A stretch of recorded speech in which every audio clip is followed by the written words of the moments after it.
네, 흔들리는 배 같은 인생입니다. 수년 전 변호사 시험에 합격하고 지방에서 수습 근무 기간이 종료될 즈음 저는 현지 법률사무소 대표 변호사에게 취업 제의를 받으면서 진로를 놓고 고민했습니다. 그때 정년 퇴직하신 지 얼마 되지 않은 교회 소그룹 리더분은 제게 고용 변호사로서 여러 경험을 쌓으라고 조언하셨지만 저는 귀담아 듣지 않았습니다. 우선 급하게 수도권으로 이사한 뒤 그 지역 지방법원 근처에 사무실을 물색했습니다. 그러다 때마침 고용 변호사 생활을 접고 개업하려는 후배와 연락이 닿아 동업 형식의 개업을 준비하게 되었습니다. 개업 비용을 반분할 수 있고 무엇보다 그 지역에서 나고 자란 후배의 지연이나 학연이 영업에도 확실히 도움이 되리라고 생각했습니다. 하지만 공동체의 권면을 무시하고 말씀과 기도를 준비하지 않은 이사와 개업은 바람에 흔들리는 배처럼 위태롭기만 했습니다. 개업한 지 6개월도 지나지 않아 동업자인 후배는 특별한 이유도 밝히지 않고 저를 냉담하게 대하기 시작했고 이미 경제적 이해로 뒤엉켜 있어 전전긍긍하던 저는 그의 무례함을 감수해야만 했습니다. 그러다 후배는 다른 직장에 취직하게 되었다는 일방적인 통보와 함께 사무실을 떠나 버렸습니다. 그런 상황에서 저는 신용 대출 잔고를 보며 스트레스가 최고조에 달했고 온종일 오가는 사람 없는 사무실에 앉아 배신감을 곱씹었습니다. 그 예수의 옷자락에도 손을 내려 한 병자들처럼 진로를 놓고 간절히 기도할 무렵 있는 선배의 연락을 받고 지금의 사무실로 근무지로 옮길 수 있었습니다. 주님을 보지 않고 바람을 보다가 무서워 물에 빠져 허우적거리는 베드로의 모습이 늘 중요한 결정의 순간에 인간적인 계산으로 바쁘게 머리를 굴리다가 어려움을 겪는 제 모습과 같습니다. 그러나 주님은 그때마다 믿음이 작은 자여 왜 의심하였느냐 하시며 제 손을 잡아 주셨습니다. 이제는 믿음으로 주님 손을 잡고 배에 올라 요동하지 않는 삶을 살 수 있기를 기도합니다. 적용하기입니다. 연락이 끊긴 후배에게 먼저 전화해서 안부를 묻겠습니다. 법인 구성원들과 정기적으로 예배드릴 수 있도록 회사에 건의하겠습니다.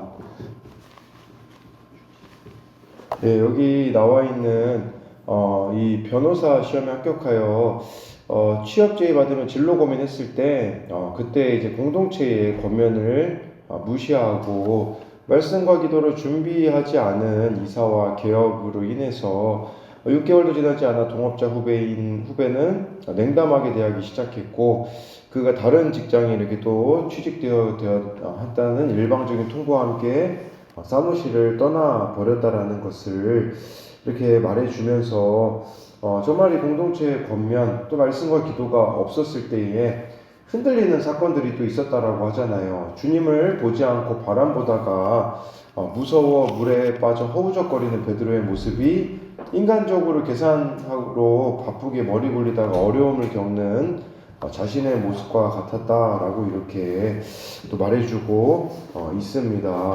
네, 오늘 말씀은요 마태복음 14장 22절부터 36절까지인데요. 22절에요. 예수께서 즉시 제자들을 재촉하사 자기가 무리를 보내는 동안에 배를 타고 앞서 건너편으로 가게 하시고 라고 이렇게 말씀해 주고 있어요. 왜 이렇게 예수님이 제자들을 즉시 재촉하셨을까요? 네, 그 이유는 요한복음 6장 15절에 보면 나와요. 그 요한복음 6장 15절에 그러므로 예수께서 그들이 와서 자기를 억지로 붙들어 임금으로 삼으려는 줄 아시고 다시 혼자 산으로 떠나 가시니라 라고 이렇게 말씀해 주고 있습니다. 그러니까 예수님이 오병이어의 현장을 제자들을 빨리 떠나게 하신 이유는 그 오병이어의 기적을 경험한 사람들이 예수님을 인간 왕으로 세우려고 했기 때문에 제자들에게 거품 빼라고 하신 겁니다. 지금 예수님이 완전 슈퍼스타 같이 인기스타가 되었는데 그런 예수님을 따르는데 불필요한 것들 그런 거품을 빼야 된다. 그래서 이 자리를 즉시 재촉하사 떠나게 하셨다라는 것이겠죠. 근데 제자들이 그래도 참 귀한 점은 뭐냐면요. 떠나라고 할 때 떠나는 겁니다. 그래서 이 자리가 참 떠나기 쉽지 않았겠죠. 제자들이요. 예, 근데 우리가 기억해야 되는 것은 내가 세상 것들을 끊지 못할 때에 주님이 제 쪽에서 다른 곳으로 우리를 보내신다라는 거, 그거를 우리가 기억해야 되는 거예요. 그래서 22절에 대한 적용은요, 돈과 인기, 스펙, 세상 성공 등 내가 끊지 못하는 것은 무엇인가요? 이런 나를 재촉해 다른 곳을 보내실 수밖에 없는 주의 인도하심을 이해하나요? 라고 이렇게 적용 질문을 해볼 수 있고요. 23절 말씀으로 가면요. 무리를 보내신 후에 기도하러 따로 산에 올라가시니라. 저물매 거기 혼자 계시더니 라고 이렇게 말씀해 주고 있잖아요. 근데 여기서 혼자, 이 혼자라는 것은 홀로 외로이라기보다는 단독으로 다른 사람의 방해 없이라는 뜻에 더 가깝습니다. 그러니까 예수님은 어떤 상황에서도 하나님과 독대하는 시간을 잊지 않으셨다라는 것을 기억해야 됩니다. 그러니까 하나님과 단독으로 만나지 않으면 우리들 솔직히 단독으로 만나는데 방해 요소들이 얼마나 많이 있습니까?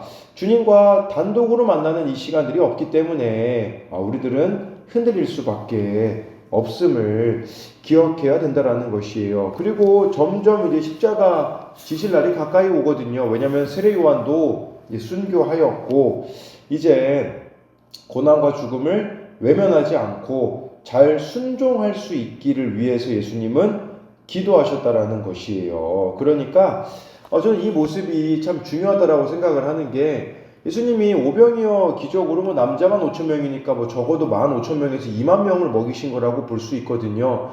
이렇게 기적이 나타나면 사람들이 얼마나 교만해지기 쉽습니까? 그러나 예수님이 요동함이 없었던 것은 하나님과의 이런 교제에 있었다라는 것을 뜻하고 있는 겁니다. 그래서 주목받는 자리일수록 칭찬과 명예를 얻을 때일수록 나를 부르는 곳이 많아질수록 더욱더 혼자 주님과 대면하는 시간이 필요하다라는 것을 기억해야 합니다.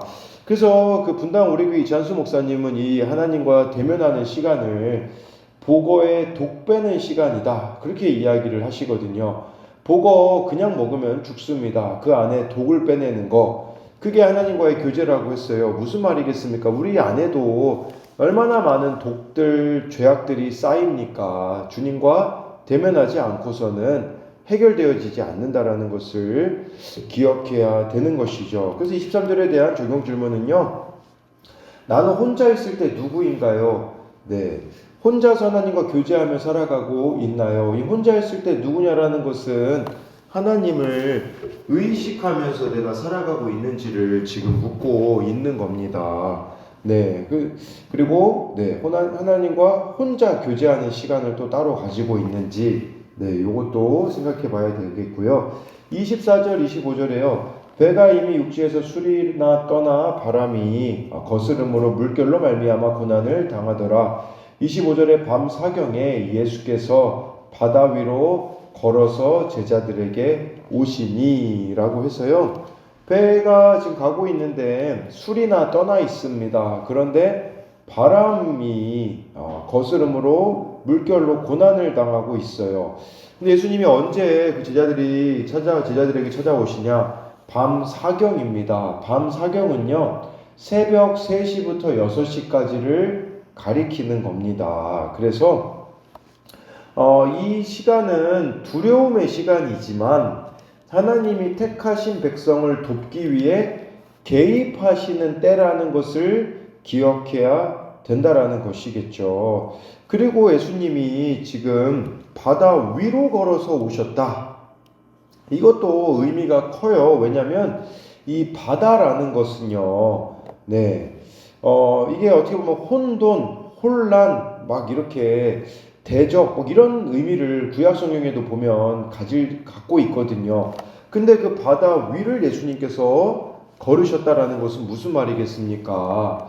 그 제어되지 않는 바다도 제어하시는 분이라는 것은 우리 인생에 제어되어지지 않는 요소들이 얼마나 많이 있겠습니까? 우리를 잠잠하지 못하게 만드는 거 참 많이 있지 않습니까? 그러나 예수님께서는 그것조차도 다스릴 수 있는 분임을 믿게 하려 하심이다 라고 볼 수가 있습니다.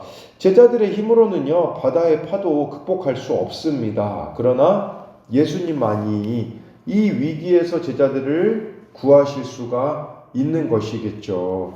그래서 우리가 극심한 두려움을 느끼고 있을 그 시간이 예수님의 임재를 경험하는 장소이며, 밤 사경은 구원하러 오시는 예수님을 만날 수 있는 때라는 사실입니다. 네, 그래서 24, 25에 대한 적용 질문은요, 나에게 찾아온 바람을 누구 때문이라고 원망하나요? 그 바람이 나를 훈련하기 위해 주님이 주신 바람이라는 것을 깨닫습니까? 이렇게 해서요, 26절, 27절을 보면요, 제자들이 그가 바다 위로 걸어오심을 보고 놀라 유령이라 하여 무서워하며 소리 지르거늘 27절에 예수께서 즉시 이르시되 안심하라 나니 두려워하지 말라라고 해서요, 내가 감당하기 어려운 이런 광풍이 올 때 이게 나를 제자로 삼으시는 거구나 라고 확신하기보다 우리들도 주님을 보고 유령이다 라고 소리를 지를 때가 얼마나 많이 있습니까? 네, 이것은 뭘 말하겠어요? 내가 원하는 대로 원하는 모습으로 예수님이 오시지 않는, 그러니까 나의 기대, 나의 생각으로 예수님을 만들어내니, 네, 물론 이게 어두워서 그럴 수도 있겠지만 우리가 예수님을 유령이라고 외칠 때는 주로 나의 기대와 예수님의 뜻이 다를 때 우리가 이렇게 유령이다 라고 외치지 않습니까? 그 공포로 보여지는 사건 속에서 우리는 예수님을 봐야 한다라는 것이에요. 그래서 예수님이 27절에 뭐라고 하십니까? 나니 안심하라, 나니 두려워 말라. 이 나니라는 단어가 중요합니다. 이 나니라는 단어는요, 우리가 출애굽기 3장 14절에 하나님이 모세에게 이르시되 나는 스스로 있는 자니라. 여기에서 나는 스스로 있는 자다. 이게 나니라는 뜻이에요. 무슨 말이겠습니까? 예수님이 곧 하나님이심을 말씀해주고 있지 않습니까? 예수님은 100% 신, 100% 인간의 모습으로 또 오셨음을 말씀해주고 있는 것이에요. 그러니까 네, 이런 우리 인생에 일어나는 풍랑은 예수님이 어떤 분이신지를 우리가 알 때에 잠잠해질 수가 있다라는 것이에요. 그래서 26, 27절에 대해서도 적용 질문은요, 소리 지를 수밖에 없는 무서운 사건에서 돈과 사람을 향해 허무한 도움을 구하고 있나요? 나를 도우실 주님께 소리 지르고 나니 안심하라는 주님의 음성을 듣고 있나요? 내 소리를 듣고 달려와서 안심하라고 말해줄 믿음의 지체가 있습니까?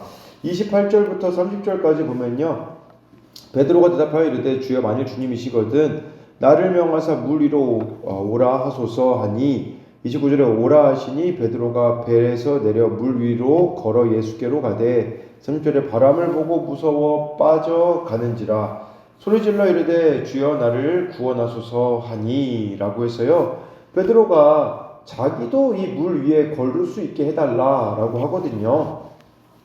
근데 베드로가 물 위를 걷게 되어져요. 근데 왜 걸을 수 있었습니까? 다른 게 아니라 오라 하시니 예수님의 말씀 때문이었다라는 것이에요. 그런데 잠시 예수님이 아닌 다른 것을 보는 순간 바람을 보고 무서워 빠져가고 있다라고 하잖아요. 그러면 우리가 왜 무서워하고 점점 가라앉습니까? 그 이유는 예수님의 말씀을 온전히 신뢰하지 못하기 때문이에요. 더 나아가 오늘 나를 지켜주는 말씀이 없으니 우리는 무서워할 수밖에 없고 바람을 볼 수밖에 없고 빠져갈 수밖에 없다라는 것이겠죠. 이 두려움이 내 안에 있음에도 불구하고 주님의 말씀을 가운데 나아가지 않는 것, 기도하지 않는 것이 무서워 빠져가는 것이다 라고 할 수가 있지 않겠습니까?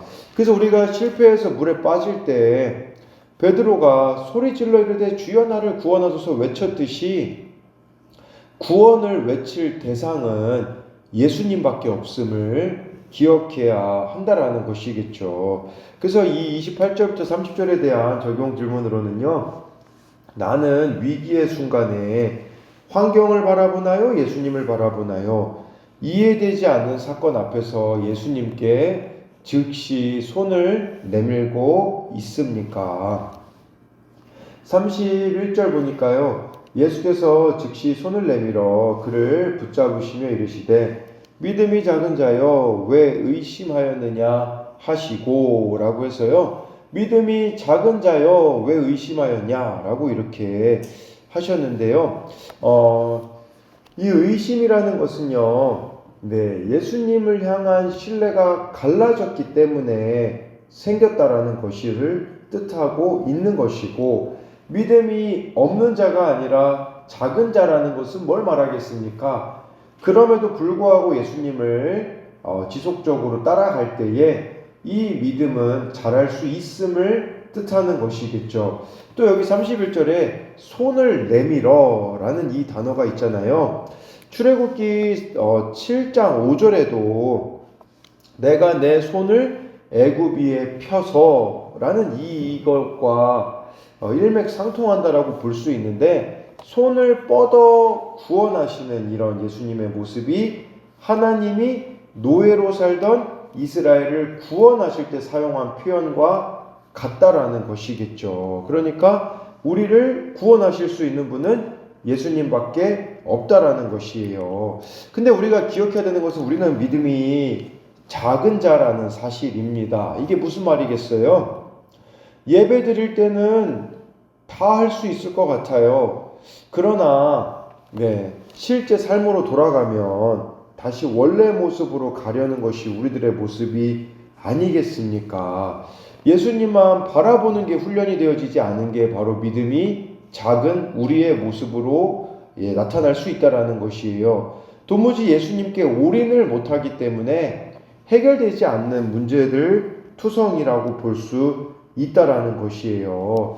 하나님의 뜻이 아니면 내가 난리를 쳐도 도망가게 되어질 거예요, 다른 사람이. 근데요, 하나님의 뜻이면 가만히 있어도 돌아온다라는 것이에요. 주님만 이렇게 바라보고 주님께만 도움을 구하며 가야 되는데 자꾸 다른데 바람을 보고 다른 것을 보고 세상을 보니 이렇게 우리는 흘려 떠내려갈 수밖에 없다라는 것이죠. 이것에 대해서 그 김영재 목사님의 책에 그런 내용이 나오더라고요. 어떻게 이렇게 남편이 돌아오고 있지 않는 분들에게 그냥 남편에게 막 이렇게 복수하거나 그러지 말고 잠잠히 하나님 앞에서 내 죄를 보고 가면 남편이 돌아오게 되어지는 일들이 있다라고 그렇게 이야기를 하시더라고요. 근데 문제는 돌아오고 있지 않은 남편 때문에 막 내 마음이 힘들어가지고 막 이 말도 하고 저 말도 하고 이것도 하고 저것도 했을 때는 돌아오지 않는다라고 하더라고요. 그러니까 우리도 기억해야 되는 것은 예수께서 즉시 손을 내밀어 붙잡으시는 이 예수님을 신뢰해야 돼요. 예수님만 신뢰하고 정말 예수님 앞에서 우리가 행하고 있다면 예수님께서 해결해 주실 그 때를 기다려야 되는데 그걸 기다리지 못하고 있는 또 모습이 우리들의 모습일 수 있다라는 것이겠죠. 그래서 이 31절에 대한 적용 질문으로는요, 고난 가운데 주님만 바라보면 살아날 텐데 고난 자체만 열심히 묵상하며 포기와 낙심으로 빠져가고 있지는 않습니까? 32절, 33절을 보면요, 배에 함께 오름에 바람이 그치는지라. 33절에 배에 있는 사람들이 예수께 절하며 이르되 진실로 하나님의 아들이소이다 하더라 라고 해서요, 이 배에 함께 오름에 바람이 그쳤다. 이 마태복음에서는요, 다른 복음서에서는 잠잠하라고까지도 명령하시는 장면이 나오는데, 마태복음에는요, 배에 오르자 바람이 그쳤다. 배에 함께 오르자. 이게 무슨 말이겠어요? 예수님이 배에 오르실 때 풍랑은 멈춘다라는 것이죠. 마태복음에는요, 이 배라는 의미가 교회 공동체라는 의미도 있거든요. 여러분, 교회 공동체에도 얼마나 많은 풍랑들이 있습니까? 예수님이 배에 올라주시면 바람은 그치게 되어 있다라는 것이에요. 우리들의 인생의 배에 예수님이 오르시면 바람은 그칠 수 있다라는 것이겠죠. 그러니까 이 바람이 그치는 거 예수님과 함께하는 겁니다. 그럼 예수님과 함께하는 거 뭐 해야 되는지 우리 알고 있지 않습니까? 예배해야 되고 말씀 묵상해야 되고 기도해야 되는 것이죠. 네. 그래도 여러분 제자들의 또 귀한 점은 뭐냐면요. 예수님을 사랑하기 때문에 믿음이 작지만 순종하고 있는 거예요. 빨리 건너편으로 가라. 잔말 안 하고 제자들 순종했잖아요. 풍랑이 일어났을 때도요. 돌아갈 수 있지 않았겠습니까? 돌아가지 않고 계속 나아가려고 하고 있는 이런 제자들의 모습을 볼 때에 우리가 힘들지만 순종하며 예수님 따라가잖아요. 그러면 예수님이 함께 해 주심으로써 바람이 그치는 날이 여러분들에게 온다라는 것을 기억해야 하는 것이겠죠. 그래서 이 32, 33절에 대한 적용 질문으로는 예수님이 나에게 멈추게 해주신 바람은 무엇이 있습니까? 네, 34절부터 36절까지를 보면요. 그들이 건너가 게네사렛 땅에 이르니 35절에 그곳 사람들이 예수이신 줄 알고 그 근방에 두루 통제하여 모든 병자들을 예수께 데리고 와서 36절에 다만 예수의 옷자락이라도 손에 대게 하시기를 간구하니 손을 대는 자는 다 나음을 얻으니라 라고 이렇게 말씀해 주고 있습니다. 그러니까 제자들은 예수님이 주신 모든 권능, 재능, 물질, 복음 선포 등 이것들을 예수님 주신 모든 권능을 사용할 때 예수님의 동기와 태도까지도 닮아야 한다라는 것이에요. 예수님의 관심은 어디 있습니까? 예수님은요, 자신을 드러내는 데 있는 게 아니라 고통당하는 백성의 필요를 해결하기 위해 권능을 사용하셨던 것처럼 우리도 예수님이 주시는 얼마나 많은 은혜들과 권능이 있습니까? 그 권능은 영혼 구원을 위하여서 사용해야 한다라는 것이겠죠. 영혼 구원을 위해서 사용하면 오병이어와 같은 기적이 있을 때 우리는 그 자리를 떠날 수 있게 되어질 것입니다. 그리고 풍랑이 있어도 끝까지 예수님을 붙잡을 수 있게 되어지는 것. 네, 이게 우리들 가운데 있어야 되지 않겠습니까? 지금 예수님도 왜 건너편으로 가라고 했습니까? 병자들 고치는데 영혼 구원하는데 초점이 있기 때문이라는 것이에요. 그래서 우리도 부족하지만 제자들처럼 계속되는 훈련과 주님의 이 말씀을 통한 양육을 받고 가면 바람 가운데서 풍랑 가운데서 살아난 간증을 할 수 있게 되어질 수 있다라는 것이에요. 내게 찾아온 바람과 그 속에서 만난 주님을 간증할 때에 내 곁에 사람들도 36절 말씀처럼 나음을 얻게 되어질 수 있다라는 것을 기억해야 한다라는 것을 말씀해 주는 것이겠죠. 그래서 이 34에서 36절에 대한 적용 질문으로는요. 내 손을 즉시 잡아주신 주님을 간증하며 다른 사람을 돕고 있습니까? 라고 해서 정말 우리의 인생의 초점이 예수님께 맞춰져 있을 때에 우리들은 흔들리지 않는 믿음을 갖게 되어질 것이고 그 흔들리지 않는 믿음을 가지고 영혼 구원을 위하여서 우리들의 삶을 헌신하는 제자들이 되어질 수 있음을 기억함으로써 정말 예수님의 제자로 순종하는 자들이 되어지는 저와 여러분들이 되기를 소망합니다.